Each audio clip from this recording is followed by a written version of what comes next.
Hundreds of Sunwing travelers are still delayed after a cyber attack on the company's third-party boarding system. Some passengers have had to book extra hotel rooms or book a flight at their own cost. So what are your rights as a passenger? Joining us this morning is former Air Canada executive and global aviation professor at McGill University, John Craddock. Good to have you with us. Good morning, Anne-Marie. Pleasure to be here. Well, you know, it's a pleasure for me to be here, but there's a lot of people who wish that they could get somewhere else, and we want to talk about them this morning. People are traveling again. According to Air DNA, the booking pace for travel in the Northern Hemisphere this spring, 50% higher than this time last year, of course, because of the pandemic. What do people need to know in this new age of travel?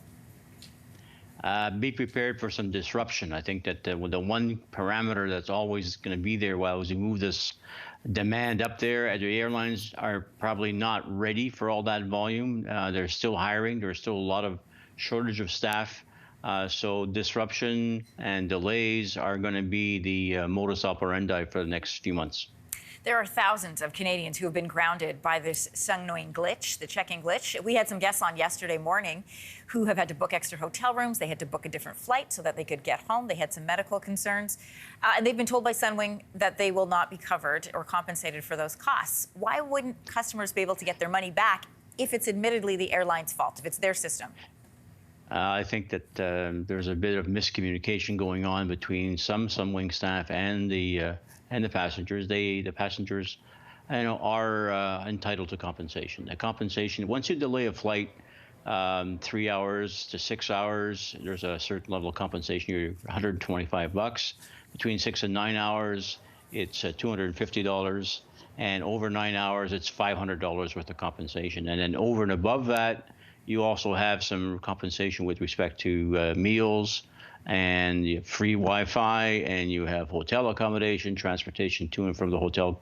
And if your trip is disrupted, or you basically say the purpose of your trip is no longer valid because of the delay, you are entitled to a full refund by the operator. John, I want to ask you about the Canadian Passenger Bill of Rights. I remember when this came out, it was December 2019, and it was supposed to make everything you just said so much clearer for passengers. So they knew their rights, they could ask for them in an expedient fashion.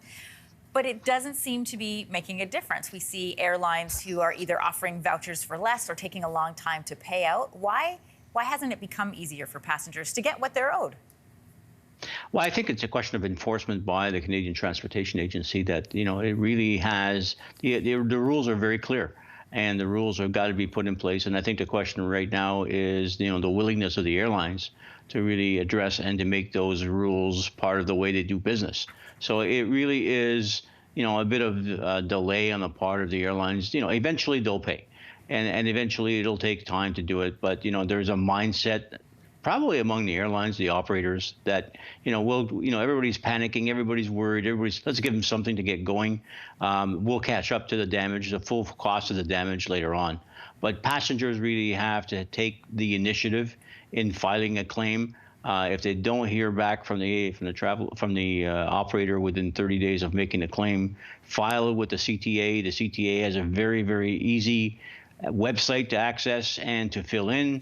And then CTA will take up your cause fairly quickly. So there are procedures. It's just that the airlines are being very, very slow in terms of giving back your money as far as you're concerned. I have two more questions for you on that. One is enforcement. There has been criticism that the Canadian Transportation Agency hasn't been aggressive enough in enforcing airlines to follow up on these rules when you compare it to the rates of compensation in the US and the UK. I agree with that. I think that, the question is the Canadian Transportation Agency is unfortunately still coming up to speed on those rules. They really haven't done I would call an admirable job of making sure they're able to enforce it. They need more staff.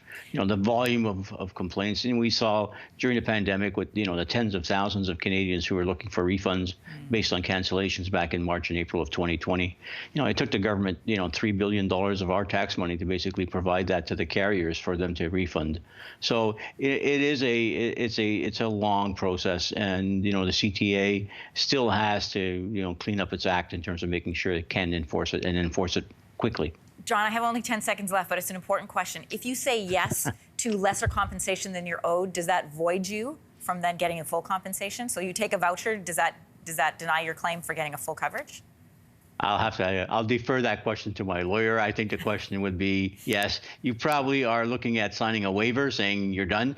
But, I think that that waiver is probably something that we can discuss in court. It's a good story to dig into, and lots of people looking for these answers this morning. John, thank you.